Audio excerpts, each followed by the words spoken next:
আপনার নামে যদি এসআইআর এর হিয়ারিং এসে থাকে তাহলে আপনি সেটা কিভাবে চেক করবেন? ১ নম্বর হচ্ছে আপনি বিএলওর কাছে গিয়ে জানতে পারবেন। আর যদি আপনি নিজে থেকে বাড়ি থেকে চেক করতে চান সেটা আপনি কিভাবে চেক করবেন? চলুন আমরা দেখে নিই। প্রথমে আপনারা এই যে ওয়েবসাইটটা আছে ওয়েবসাইটটা ওপেন করে নেবেন। তারপর যদি আপনার এখানে লগইন করা না থাকে তাহলে আপনার মোবাইল নাম্বার দিয়ে এখানে আপনার একটা লগইন অপশন আসবে, লগইন করে নেবেন।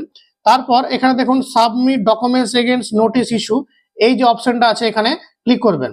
তারপর এখানে দেখুন আপনার ভোটার কার্ড নাম্বার যেটা আপনার আছে সেই ভোটার কার্ড নাম্বারটা এখানে দিয়ে দিবেন এবং পাশে দেখুন সেন্ড ওটিপি লেখা আছে। তো আপনার যেটা ভোটার কার্ডের সঙ্গে মোবাইল নাম্বার যোগ আছে সেখানে আপনার একটা ওটিপি যাবে, সেই ওটিপিটা এখানে নিচে দিয়ে দিবেন। তাহলে আপনি দেখতে পারবেন যে আপনার নামে নোটিশ এসেছে কি আসেনি। যদি নোটিশ আসে তাহলে আপনার ডেটটাও দেখাবে এবং কোন কারণের জন্য নোটিশটা এসেছে সেটাও দেখাবে। এবং যদি আপনার নোটিশ না এসে থাকে তাহলে আপনার নিচে এখানে দেখাবে no record has been generated as on day, তারপর লেখা থাকবে please check after few days, এরকম লেখা থাকবে। এবং যদি আপনার মোবাইল নাম্বার যোগ না থাকে তাহলে আপনাকে ফর্ম 8 ফিল আপ করে আপনার মোবাইল নাম্বারটাকে যোগ করে নিতে হবে।